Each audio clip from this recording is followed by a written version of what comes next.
तो कादिर मंदोखेल साहब, peoples party इस वक्त कौन कौन सी बात हुकूमत से मनवाना चाहती है? चूँकि ज़ाहिर है जो आपके इस वक्त नंबर वाइज पोजीशन है तो हुकूमत आपको इनकार तो कर ही नहीं सकती। ज़रा इस पर भी रोशनी डालिएगा। और फिर ये जो आर्टिकल 73 की खिलाफ वर्जी इस वक्त उमर अयूब साहब ने उस जानिब तवज्जो दिलाई है, वो कितना संगीन मामला हो सकता है हुकूमत के लिए?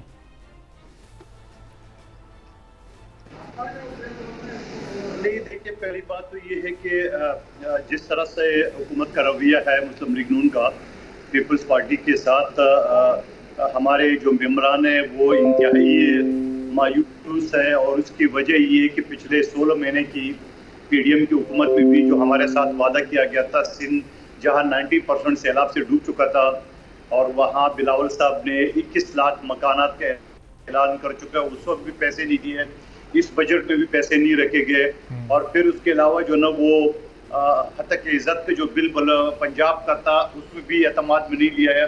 और फिर मैं ये समझ रहा हूँ कि मुस्लिम लीग नून के जो रहनुमा है मुसलसल, चाहे हनीफ अब्बासी की शक्ल में हो, चाहे मोहसिन शाहनवाज की शक्ल में हो, या खुरम दस्तगीर की शक्ल में हो, ये मुसलसल पीपल्स पार्टी के खिलाफ बयान दे रहे हैं। और न सिर्फ बयान दे रहे बल्कि आवाम को गुमराह करने के लिए ये कहते हैं कि पीपल्स पार्टी से हमने मशावरत कर ली है। अब आप बताओ कि हमारी पार्लियामेंटेरियन की जो तर्जुमान है शाजिया मरी साहबा, खुर्शीद शाह साहब, नवीद कमर साहब, सलीम मांडीवाला साहब, ये तमाम रहनुमा मीडिया पे आके बोल चुके हैं कि हमसे कोई मशावरत नहीं किया है। मगर उसके बावजूद नून लीग के कुछ इस तरह लोग जो बाकायदा प्लांटेड किए हैं पीपल्स पार्टी के खिलाफ, और वो इस टाइप के गुमराह प्रोपेगेंडा कर रहे हैं कि पीपल्स पार्टी से मशावरत की गई है। तो आप मुझे बता दो, उसके अलावा मैं आपको एक और हवाला दूं, जहाँ इस वक्त मैं बैठा हूँ NA 242 में, जहाँ शहबाज शरीफ साहब का भी हल्का है। पिछले बजट में जहाँ अली गौर बलोच साहब भी हमारे साथ असम्बली में थे, पिछले असम्बली में, तो K5 मंसूबा हमने मंजूर कराया था और उसके लिए शहबाज शरीफ साहब ने एंड टाइम पे फंड देने से मना कर दिया। अच्छा। और वो अल्हम्दुलिल्लाह वो सूबाई सतह पे सिंध गवर्नमेंट ने वो मंसूबा शुरू कर दिया है, यानी हब डैम से पानी की नहर लाने के लिए 12 अरब 75 करोड़ की लागत से।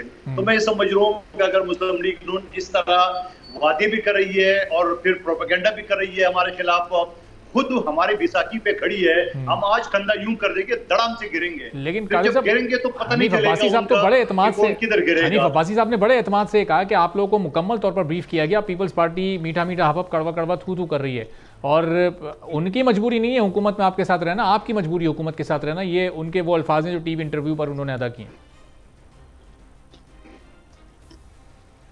देखिए, पहली बात तो ये कि हनीफ अब्बासी साहब को खुद अपने वज़ीर-ए-आज़म को झुठला रहे हैं। अगर हमें एतमाद में लिए है तो वज़ीर-ए-आज़म हमें क्यों दावत दे रहे, आइए हमारे साथ मशावरत कर लें। या तो दोनों में से एक झूठ बोल रहे हैं ना, तो ये खुद मशावरत कर लें कि इनमें से कौन झूठ बोल रहे हैं।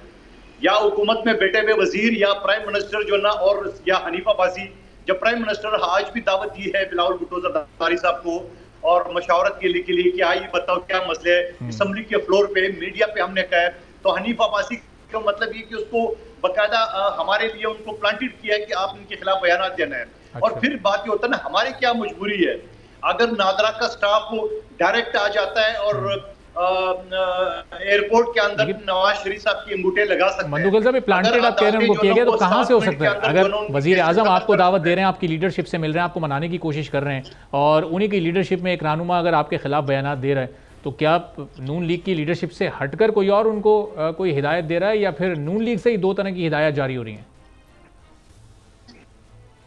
देखिए मैं एक चीज बताऊं आपको, पिछली हुकूमत में जहां पे मैंने मिफ्ताह इस्माइल साहब की बात दोहरा है, तो मरियम नवाज साहिबा ने डायरेक्ट जरदारी साहब को मेरी शिकायत की है। हालांकि मैंने वही बातें दोहराई है जो मिफ्ताह इस्माइल अपनी हुकूमत अपनी पार्टी के खिलाफ कर रहा था। तो आज अगर हनीफ अब्बासी इस तरह बड़े लेवल पे और बाकायदा शहबाज शरीफ साहब की ये राइट हैंड है और उनकी हिदायत पे ये हमारे खिलाफ इस तरह बयान दे रहे, तो आप बताओ कि हमारा एहतियात कैसे चलेगा। और फिर जब हमारा एहतियात नहीं चलेगा तो ये जो फैसिलिटीज मिली है 16 महीने की हुकूमत में, जो हमने कंधा दी है शहबाज शरीफ साहब की हुकूमत में, तहरीक अदम एतमाद की तहरीक भी हमने पास करा है और हमने ये मूवमेंट शुरू की। अब ये इत्तेहाद आपका कैसे चलेगा, इस पर अली गौर साहब से मैं उनकी राय जानता हूँ, लेकिन ये बताइएगा मरियम साहिबा की शिकायत पर जरदारी साहब ने आपकी सरजनिश की थी? जी जी जी बिल्कुल, जरदारी साहब ने मुझे फोन किया है और मुझे कहा कि आपने ये बातें क्यों की है। तो मैंने कहा सर मैंने तो वही बातें की है जो मिफ्ताह इस्माइल इनकी अपनी पार्टी के ऐसे की है। तो मुझे कहा कि आइंदा ना करे बात। तो आप बताओ कि ठीक है मेरे बड़े हैं जो उसको हुक्म है सारा अंकों पे, मैं मीडिया से अलग हो गया, 2-3 महीने में मीडिया पे नहीं आ रहा था। अच्छा। लेकिन मैंने वही बात की कि जो खुद उनका मिफ्ता इस्माइल उस वक्त भी करा था और आज भी करा है। आज हनीफ अब्बासी साहब किसकी हिदायत पे बातें कर रहा है? मुझे तो मेरे पार्टी से जो है ना वो सरजनिश भी हो गई है, डांट पटान भी हो गई है, मेरे बड़े जो उसका हुक्म, लेकिन आज हनीफ अब्बासी साहब शहबाज शरीफ साहब की हिदायत पे नहीं कर रहा ये बातें सारे, तो इस बात की वजाहत होनी चाहिए। सब्सक्राइब करें और बेल दबाएं ताकि कोई खबर रह न जाए।